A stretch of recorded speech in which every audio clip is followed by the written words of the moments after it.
Hi, this is Jasna. എന്നോട് പലരും ചോദിക്കുന്ന ഒരു ചോദ്യമാണ് എയർക്രാഫ്റ്റിൻ്റെ ഉള്ളിൽ പാരഷ്യൂട്ട് ഉണ്ടോ എന്നുള്ളത്. നമ്മുടെ കമേഴ്ഷ്യൽ എയർക്രാഫ്റ്റ്, അതായത് നമ്മുടെ പാസഞ്ചർ എയർക്രാഫ്റ്റ്സിൽ പാരഷ്യൂട്ട്സ് ഇല്ല.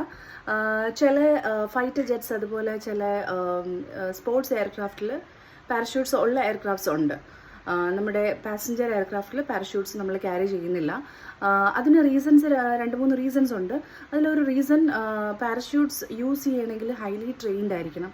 നമുക്ക് എല്ലാ പാസഞ്ചേഴ്സിനെയും ട്രെയിൻ ചെയ്യാനുള്ള ബുദ്ധിമുട്ടുകളുണ്ട്. അതുപോലെ തന്നെ അതിൻ്റെ മെയിൻ റീസൺ എന്ന് പറയുന്നത്, നമ്മുടെ കമേഴ്ഷ്യൽ എയർക്രാഫ്റ്റ്സ് പ്രഷറൈസ്ഡ് ക്യാബിനിലാണ് വർക്ക് ചെയ്യുന്നത്. നമ്മുടെ മിഡ് എയർ ഡോർസ് ഓപ്പൺ ചെയ്യുക, പ്രഷറൈസ്ഡ് ക്യാബിനിൽ നിന്നിട്ട് മാനുവലി ഡോർസ് ഓപ്പൺ ചെയ്യുക എന്നുള്ളത് നിയർലി ഇമ്പോസിബിൾ ആണ്. അഥവാ ആക്സിഡൻ്റലി ഓപ്പൺ ആയാൽ തന്നെ it's kind of an explosion for the aircraft. പിന്നെ നമ്മുടെ മിഡ് എയറിൽ എന്തെങ്കിലും ഒരു ഇമർജൻസി സംഭവിച്ചു കഴിഞ്ഞാൽ, അതായത് ഒരു ഫയറോ കാര്യങ്ങളോ എന്തെങ്കിലും സംഭവിച്ചു കഴിഞ്ഞാൽ എങ്ങനെ ഇവാക്യുവേറ്റ് ചെയ്യും, പാസഞ്ചേഴ്സിനെ എങ്ങനെ പുറത്തിറക്കും? ഇത് നമുക്ക് എയർക്രാഫ്റ്റ് താഴെ ടച്ച് ചെയ്ത് കഴിഞ്ഞാൽ, ഗ്രൗണ്ടിലോ അല്ലെങ്കിൽ വാട്ടറിൽ ടച്ച് ചെയ്ത് ലാൻഡ് ചെയ്ത് കഴിഞ്ഞാൽ മാത്രമാണ് നമുക്ക് ഇവാക്യുവേഷൻ സാധിക്കുകയുള്ളൂ. അല്ലാതെ mid air evacuation is not possible. So we don't carry parachutes on board the aircraft. Thank U.